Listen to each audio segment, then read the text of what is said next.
All right, so we're diving into predictive marketing today. We are. And you've probably been swimming in info on this topic. Yeah. Articles, research, Yeah. maybe even your own notes. Absolutely. And you need the essential insights Right. without the overwhelm. Yes, exactly. That's what we're here for. That's what we're doing today. So, Yeah, what's really fascinating about predictive marketing is its power to personalize customer experiences and optimize marketing strategies. yeah. It's about anticipating what customers will do Okay. before they do it. So we're going to try to equip you with a clear understanding of predictive marketing, Right. its core concepts, real-world applications, and how this impacts your business. Yes. And by the way, stick around to the end because we have a surprising fact about a company Okay. that's using predictive marketing in a way you wouldn't expect. All right. I'm intrigued. So let's lay the foundation first. Yeah. What is predictive marketing?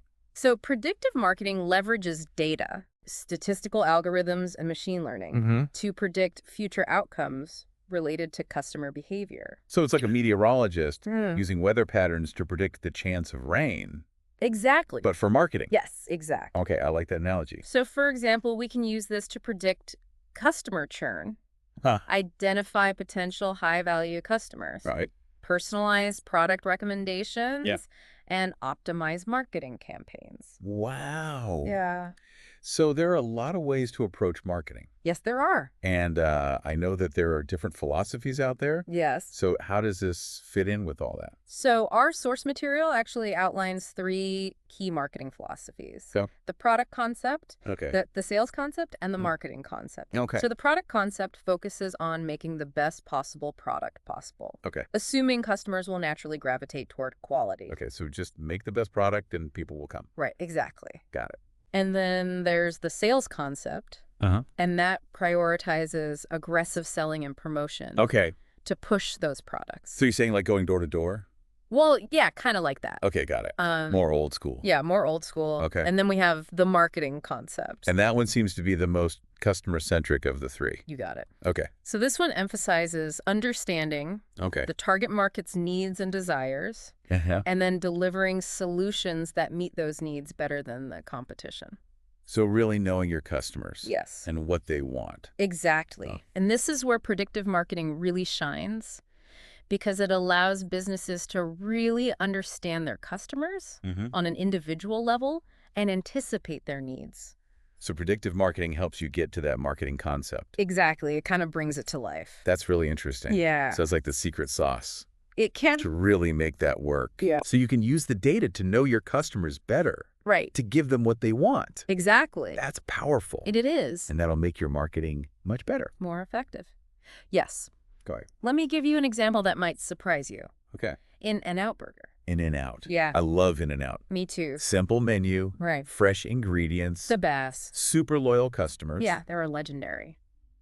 But how does that tie into predictive marketing? Well, think about it this way. Okay. In-N-Out's focus on creating a positive and consistent customer experience Yeah. has led to predictable behavior. Okay. Their customers know exactly what to expect Yeah. every time they walk through the door. Uh-huh. Delicious food, Yeah. friendly service, Yes. clean environment. Always. So this predictability translates into consistent revenue streams I see. and long-term growth. Because they know their customers so well, Exactly. and their customers are happy to come back over and over again. Right. So even though they're not using fancy algorithms or anything, Yeah, they might not be. their core values Yes. and customer-centric approach Uh-huh. really leads to those outcomes that Exactly. predictive marketing is trying to get. Yes. That's a really cool example. Thanks. I like that. It kind of makes you think, Yeah. what are the core values that Yeah. would make your business as predictably successful as In-N-Out? Yeah, what are those things that Oh. people can rely on us for? Yeah, I like that. that's a good question. Let's shift gears a little bit Okay. and talk about a company that took a different approach. All right. Domino's Pizza. Ah, yes. Remember when Yeah. everyone was complaining about their cardboard crust I do remember that. and they were really struggling? It was a tough time for them. But instead of ignoring all that criticism, Yeah, they really embraced it. they did. And they used that data to completely change their recipe. They completely overhauled it. Yeah. And their pizza turnaround campaign was so brilliant It was. because they acknowledged their issues Yeah. and then they show that they were committed to improving. Yeah, they were very transparent about it. So that's an example of reactive data analysis, Yes, it is. where they use that feedback Yeah. to understand those perceptions Exactly. and then make changes. And it worked. It really did work. Yeah. So sometimes you got to face the hard truths Yeah, to come back stronger. absolutely. And data can be super valuable. It can even negative feedback. It can be a very useful compass. Yeah, it can guide you toward what you need to fix. Exactly. So where does this concept of the marketing information system come into play? Ah, yes, the Oh, MIS. yeah. Essentially, it's a system for gathering, analyzing, Okay. and using information to gain customer insights. So it's like that central hub It is. for all of your customer data. Yeah, it brings everything together. The CRM, Mhm. your market research, Everything. everything. Okay, so it's like putting all the pieces together. Exactly. And of course, we can't talk about data without talking about data privacy. Right. That's a big one. It's a big topic. It is. And our source material mentions some concerns about the ethical use of customer data. Yes, it does. So we have to be really mindful of that. Absolutely. We have to use data responsibly Yeah.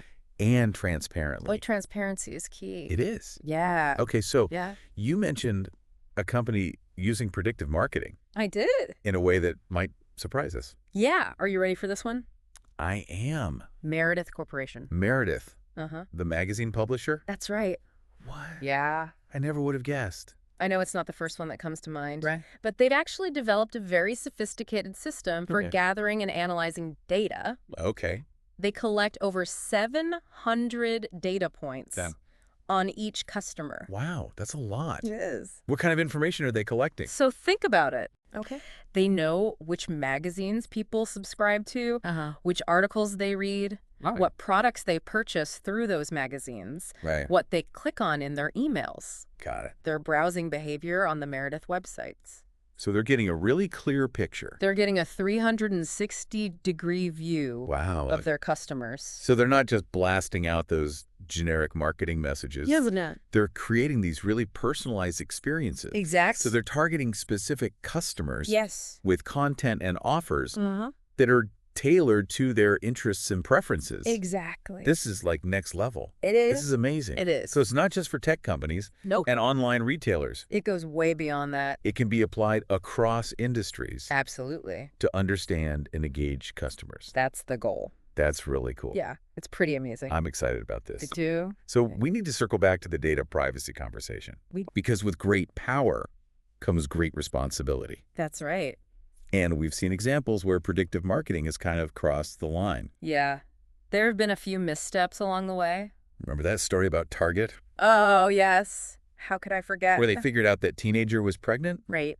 before her own family knew. Yeah, that was a bit of a PR nightmare. It was a big wake-up call. It was. Yeah, it showed the potential unintended consequences Yeah. of predictive marketing. Because just because you can predict something Right. doesn't mean you should always act on that information. Exactly. Sometimes it's better to err on the side of caution Yes. and respect people's privacy. Absolutely. So data is a powerful tool, It is. but we need to use it thoughtfully Yeah, and ethically. I agree. Okay. So that brings us to another interesting aspect Okay. of predictive marketing. What's that? Bias. Oh, yes. Algorithms are only as good as the data they're trained on. And if the data contains bias, Mm-hmm. the algorithms can amplify that bias. Exactly. And that can lead to some unfair outcomes. Yes, it can perpetuate existing inequalities. So we need to be very careful about our data sources We do. and make sure that the data is as representative and unbiased as possible. Absolutely. We have to identify and mitigate potential bias Yeah.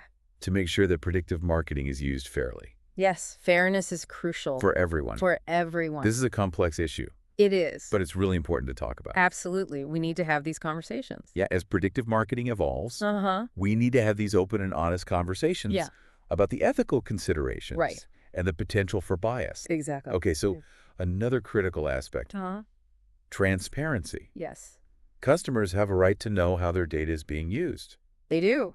and businesses have a responsibility Sure. to be open and honest Absolutely. about their practices. Transparency builds trust. It does And show. trust is essential. If customers understand how their data is being used, Yeah. they're more likely be comfortable sharing their information. Exactly. Okay. It's about building genuine relationships with your customers based on trust and respect. This is a lot. It is. We've uncovered so many layers to predictive marketing. We have. It's this powerful tool. It is. That can totally revolutionize It can. how businesses connect with their customers. Yeah. But it needs to be used responsibly. Yes. And ethically. I agree. So we have to strike that balance. We do. Between the power of predictive marketing and protecting our customers. Yes. It's a balancing act. It is. That requires ongoing dialogue. Yes. Critical thinking. And a commitment to doing what's right. Absolutely. Even when it's hard. Even when it's hard. So technology is going to keep evolving. And this conversation is only going to become more important. Right.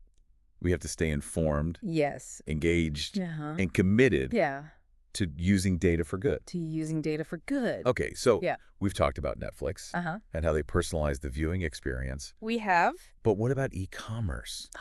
Yes. Another area where predictive marketing can be really effective. Absolutely. E-commerce is a great example. I'm thinking of Amazon. Of course. And their personalized recommendations. Yeah, they're known for that.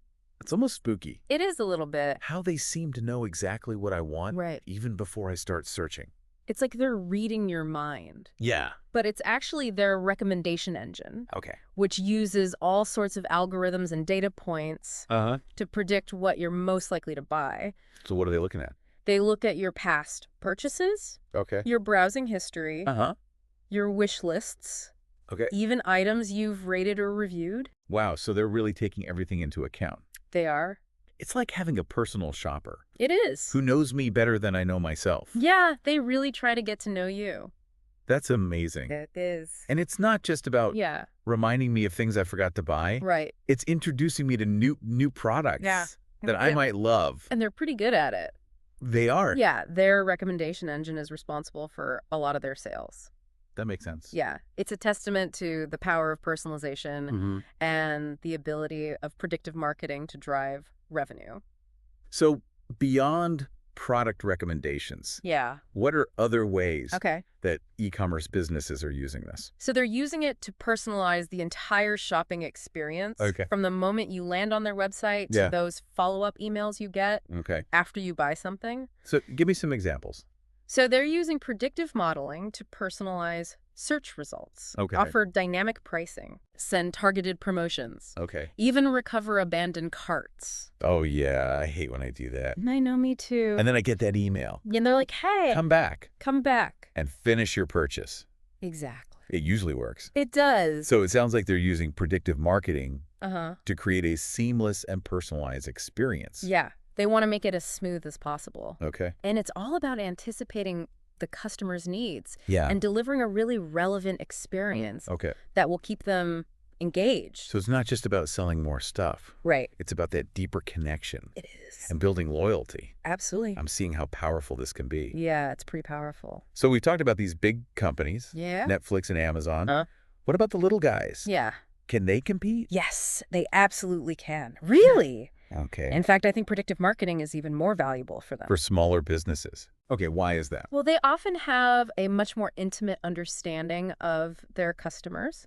They have closer relationships. Yeah. They're more in tune with their needs and preferences. Because they're not dealing with millions of customers. Right. Exactly. So they can combine that understanding with data-driven insights to really compete. So they can actually use that to their advantage. Absolutely. They can amplify their strengths. Yes. And create a personalized experience. Exactly. That sets them apart. Right. From the competition. That's the key. Okay, so it's not just about size. Nope. Or budget. It's not. It's about having the right mindset. It is. And using data the right way. Absolutely. To connect with those customers. Yes. So predictive marketing is democratizing the playing field a bit. It is. So that's great. It is. Everyone has a shot.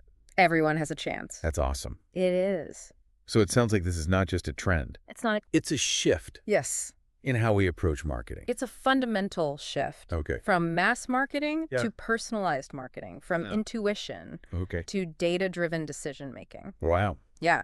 It's a big change. So it's not just about technology. Right. It's about mindset. It is embracing a customer-centric approach. Yeah. And using data to create experiences that are relevant, engaging, and personalized. I like that. Yeah. So you mentioned there are tools and resources available. Yes, sir. To help businesses get started with this. Yes. So can you give some examples? Sure. There are a wide range of tools out there. Okay. From simple and affordable options to more complex solutions. So some examples are Google Analytics, MailChimp, Salesforce, and even things like Tableau. And Microsoft Power BI. So there are a lot of choices. It sounds like there's a tool for every need and every budget. Yes, there is. And the best part is a lot of these offer free trials or freemium plans. Yes. So you can experiment without breaking the bank. You don't have to make a big commitment right away. So don't be afraid to try things out until you find what works. Yes. Okay, but it's not just about the tools. Right. It's about how you use them. Exactly. You can have the most sophisticated predictive model, but if you don't have a good understanding of your goals, your data, and your customers, it's not going to do much for you. It's not going to be effective. Okay, so it's not about the technology itself. Right. It's about the strategy behind it. Yes. Predictive marketing is a really powerful tool. It is. But it's just a tool. It's up to us to use it wisely. Yeah. And ethically. I agree. So we've covered a lot of ground. We have. But we've only just scratched the surface. I feel like that's the case with a lot of these topics. Yeah. It's so fascinating. It is. But it's also like, how do I even start? Right. It can be a little overwhelming. It can be overwhelming, but the good news is you don't need a massive data science team or $1 million budget. Okay, that makes me feel better. To start leveraging this power. So where do we even begin? So the first step is to really think about the data you're already collecting. Right. Most businesses have so much customer data, but they might not be using it effectively. Okay, so look at what we already have. Right. Okay. So look at your CRM system, your website analytics, your email marketing platform. Got it. What are you gathering? Okay, so start there. Yes, start with what you have. Okay, what about the actual analysis part? Yeah. That feels tricky. It can be. Do I need to hire like a data scientist? You don't necessarily need a data scientist. Okay. Although having one can be beneficial. There are a lot of user-friendly tools out there that can help you analyze this data without needing that PhD.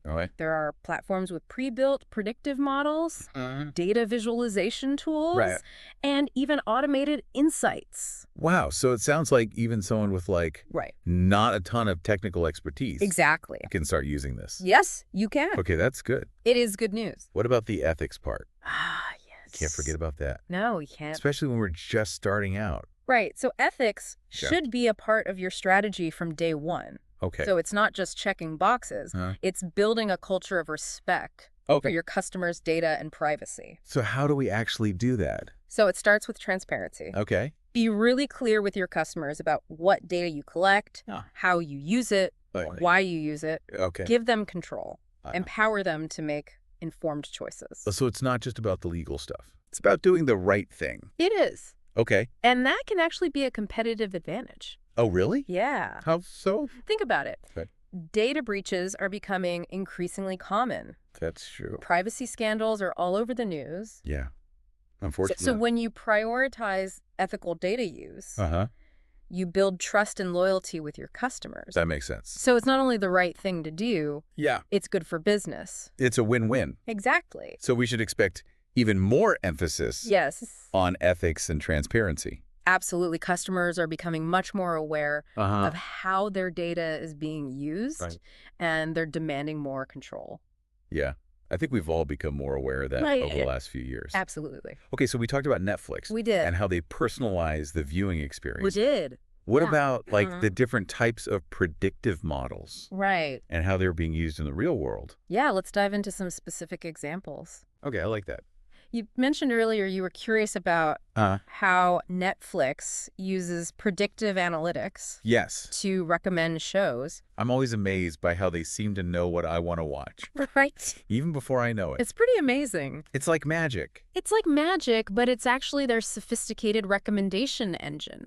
Which analyzes tons of data to predict what you'll enjoy. So what are they looking at? Your viewing history, your ratings, genre preferences, even the time of day. Wow, the time of day. Yeah. That's crazy. It is. So they really are like those little mind readers. Well, not quite mind readers, but they're definitely very clever algorithms. Okay, so it's not just about recommending shows that I've already watched. Exactly. They're suggesting new stuff. Yes. Based on my patterns and preferences. Exactly. That explains how I keep finding those hidden gems that I never would found on my own. Yeah, it's a great way to discover new things. Yes. And it's not just about individual shows. Okay. They use predictive modeling to personalize the entire user interface.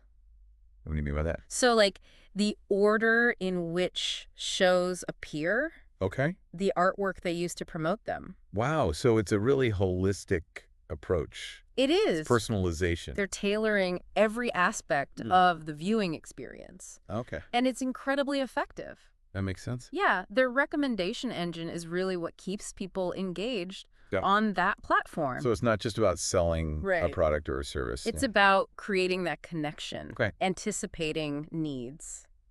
I like that. Yeah, it's all about the customer. It's about the relationship. It is. So we talked about Netflix. We did. We talked about Amazon. Two huge companies. Yeah, giants in their industries. What about small businesses? Right. Can they use this too? Yes. Okay. Absolutely. Can they really compete in this data-driven world? Yes, they can. Really? Yeah, I'd argue that predictive marketing is even more valuable for small businesses than it is for those big companies. Really? How so? Well, smaller businesses often have a much more intimate understanding of their customers. Okay. They have closer relationships. That makes sense. And they're more in tune with their needs and preferences. Because they're not dealing with millions of customers. Exactly. They can really get to know their audience on a personal level. Okay. So they can combine that deep customer understanding with data-driven insights to compete on a level playing field. So they can use data to kind of boost what they're already doing. Exactly, and create that personalized experience that sets them apart from the competition. Okay. And they don't need a big data science team to do this. That's good. Yeah. Yeah. Okay. There are plenty of affordable tools and resources out there to help them get started. So it really is about leveling that playing field. It is giving everyone a shot. Everyone has a chance to succeed. That's awesome. It is pretty awesome. I like that. This is really empowering. It is empowering. I like that. So it's not about the size of your business. It's about having the right mindset. Yeah. And using data the right way. Okay, so we've talked about this a lot. We have. But can you give me some concrete examples of tools and resources? So there's a wide range of tools available from simple and affordable to more complex enterprise-level solutions. Okay. So a few examples are Google Analytics, MailChimp, Salesforce, Tableau, Microsoft Power BI. There are so many options out there. There are. That's amazing. It is a lot. And there's something for everyone. Yeah, for every need and every budget. And a lot of them offer free trials. They do. And freemium plans. Yeah. So you can get a try before you buy. Exactly. Experiment and see what works best. That's good advice. Thanks. But again, it's not just about the tools, how you use them. Exactly. The most sophisticated platform won't do anything for you if you don't have a clear understanding of your goals, your data, and your customers. Got it. So it's about the strategy behind it. Okay, so predictive marketing. Yes.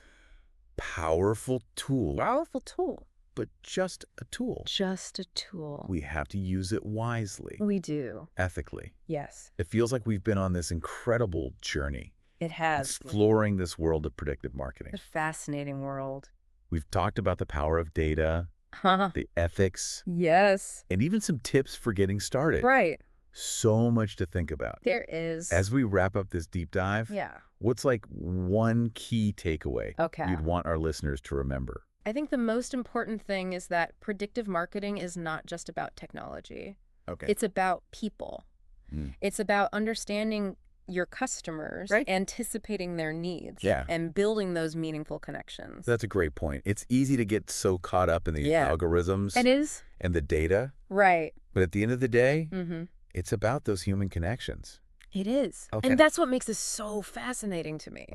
It's that intersection of data, technology, and human behavior. And as we move forward in this data-driven world, we have to approach this with responsibility. Yes, we do. And a commitment to those ethical practices. Absolutely. We can't just collect data and do whatever we want with it. No, we can't. So we have to use data for good. We do? We have to protect privacy. Oh, absolutely. And we have to make sure it's being used fairly. Yes, fairness is crucial. I think those are powerful words to end on. They are. Use data for good. Use data for good. It's simple, but it's so important. It is. So as we continue to explore the possibilities, yeah, we have to keep that in mind. Absolutely. Thank you so much for joining us. Been my pleasure. It's been a great conversation. Thank you. And to our listeners. Yes. Thank you for tuning in. Thanks for listening. We hope you enjoyed this deep dive. We hope you found it valuable. And that you're feeling inspired to go out and try some of this stuff yourself. Absolutely. And don't forget to join us next time. Yes. When we explore the world of digital marketing. We'll be back. It's going to be another fascinating adventure. It will be. So make sure you don't miss it. We'll see you then.